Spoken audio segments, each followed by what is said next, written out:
क्या पहल आप लोग प्राइवेट का? कंपनी सभी आ रहे एक इसमें कहना चाहेंगे, जैसे मान लीजिए कि सीएसआर की एक्टिविटीज में कई हैं। जियो एक्टिविस्ट को ये कहना चाहते हैं कि अपना रजिस्ट्रेशन जल्दी करा लीजिए। जितना जल्दी आपका रजिस्ट्रेशन होगा उतना फी जल्दी भी है आपका या स्लॉट निःशुल्क? फी है निःशुल्क? नहीं, उसका देखिए, उसका फी का स्ट्रक्चर है। हाँ। फी इसलिए भी जरूरी है कि एक तो यहाँ जो मुफ्त वाला काम करने वाला लोग है ना, उसका भी वैल्यू नहीं है और ना ही उसमें लोग सीरियस होता है।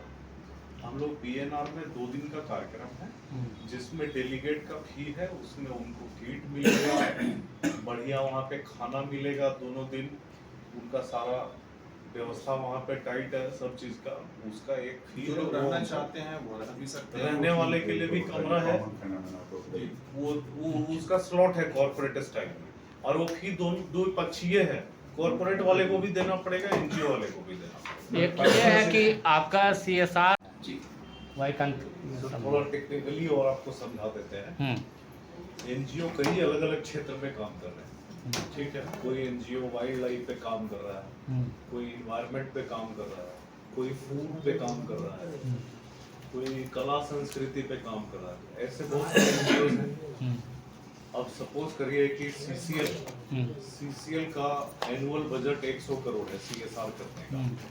सीसीएल के बोर्ड ने जानते हैं, जब बात सब जगह पहुंचती है उनको लगेगा कि हाँ समाज की बेहतरी के लिए पहल की गई है। मिशन ब्लू फाउंडेशन और आई3 फाउंडेशन के द्वारा ये जो कार्यक्रम चलाए जा रहे हैं उसका उद्देश्य केवल ये है कि मैं किसी क्षेत्र विशेष में मैं काम करने के लिए नहीं जा रहा हूँ, मैं दोनों को जोड़ने का काम कर रहा हूँ, एक पुल बनाने का, एक ब्रिज बनाने का काम कर रहा हूँ। वो ऐसे कौन से क्षेत्र में काम ज़्यादा हो सकते हैं, बेहतर हो सकते हैं, ये आप लोग अपना अनुभव साझा करेंगे। और इसको एक, चूंकि आज करीब 5 मई 4 मई हो रहे हैं, अगले 1.5 महीने में हमारा कार्यक्रम है, तो शहर को, राज्य को, देश को ये पता चले कि झारखंड में ऐसा पहली बार हो रहा है और देश के लिए भी एक उदाहरण स्वरूप होगा कि इस तरह का आयोजन से दोनों पक्ष के लोग आकर के मिलेंगे, सरकार भी अपने प्रतिनिधि भेजेंगे।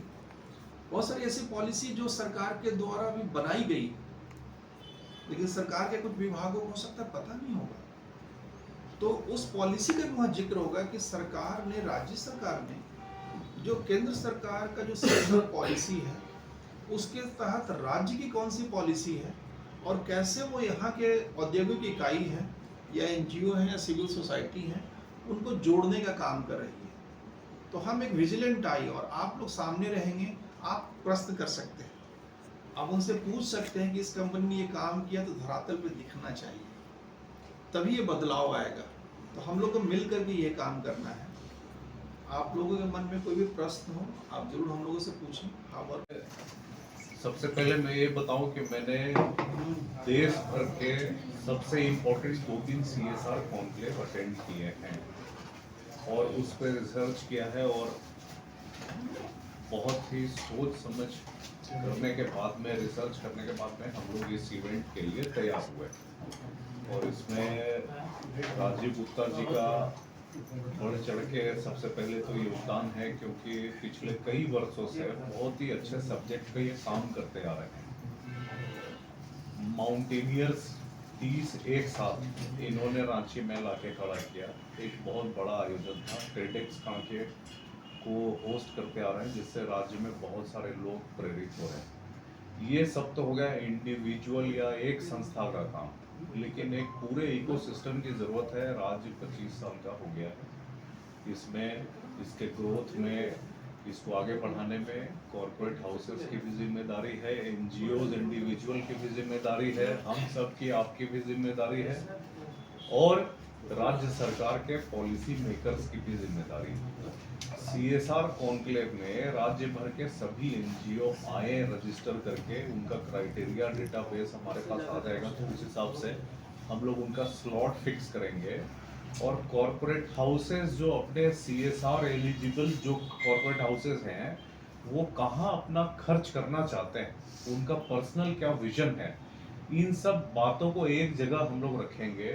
और 2 दिन के इस कार्यक्रम के अलग अलग स्लॉट में इन सब पे चर्चा होगी, और अंतिम समय में, उसके अंतिम चरण में एमओयू का रूप धारण करेगा, जिसमें एलिजिबल एनजीओज और कॉर्पोरेट हाउसेस आपस में जो उनमें तय होगा काम, उस पर MOUs करेंगे। कितने का होगा ये कहना अभी मुश्किल है, लेकिन बड़ी संख्या में होने की उम्मीद। किस सेक्टर में ज़्यादा काम करें? हाँ, ये बड़ा अच्छा सवाल है आपका। किस सेक्टर में? ऐसे बहुत सारा सेक्टर है, हम लोग रोज सोचते तो 2 और सेक्टर बढ़ जाता है सोचते सोचते, लेकिन हमारा जो बेसिक फोकस है खेल, कला संस्कृति, इन्वायरमेंट, हेल्थ, एजुकेशन, ये बेसिक है जिस पे हम ज़्यादा काम करना चाहते हैं। क्योंकि राज्य का अभी तक जो एक बहुत सुदृढ़ लिपि, भाषा, संस्कृति पे लेकर के कुछ सिग्निफिकेंट नहीं हुआ, तो हम चाहते हैं कि ज़्यादा CSR उसमें खर्चा हो।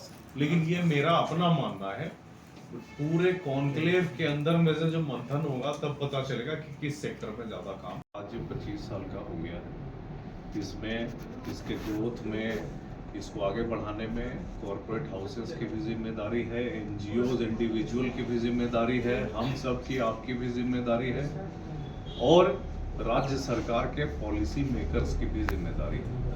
CSR कॉन्क्लेव में राज्य भर के सभी NGO आए, रजिस्टर करके उनका क्राइटेरिया डेटाबेस हमारे पास आ जाएगा, तो उस हिसाब से हम लोग उनका स्लॉट फिक्स करेंगे। और कॉरपोरेट हाउसेस जो अपने CSR एलिजिबल जो कॉरपोरेट हाउसेस हैं, वो कहाँ अपना खर्च करना चाहते हैं, उनका पर्सनल क्या विजन है, इन सब बातों को एक जगह हम लोग रखेंगे। और 2 दिन के इस कार्यक्रम के अलग अलग स्लॉट में इन सब पे चर्चा होगी, और अंतिम समय में, उसके अंतिम चरण में MOU का रूप धारण करेगा, जिसमें एलिजिबल NGOs और कॉरपोरेट हाउसेस आपस में जो उनमें तय होगा काम, उस पे MOUs करेंगे। कितने का होगा ये कहना अभी मुश्किल है, लेकिन बड़ी संख्या में होने की उम्मीद। किस सेक्टर में ज़्यादा काम करें? हाँ, ये बड़ा अच्छा सवाल है आपका। किस सेक्टर में? ऐसे बहुत सारा सेक्टर है, हम लोग रोज सोचते तो 2 और सेक्टर बढ़ जाता है सोचते सोचते, लेकिन हमारा जो बेसिक फोकस है खेल, कला संस्कृति, इन्वायरमेंट, हेल्थ, एजुकेशन, ये बेसिक है जिस पे हम ज़्यादा काम करना चाहते हैं। क्योंकि राज्य का अभी तक जो एक बहुत सुदृढ़ लिपि, भाषा, संस्कृति पे लेकर के कुछ सिग्निफिकेंट नहीं हुआ, तो हम चाहते हैं कि ज़्यादा CSR उसमें खर्चा हो। लेकिन ये मेरा अपना मानना है, पूरे कॉन्क्लेव के अंदर में से जो मंथन होगा तब पता चलेगा कि किस सेक्टर में ज़्यादा काम और ज़्यादा पैसा खर्च होना चाहिए। कॉन्क्लेव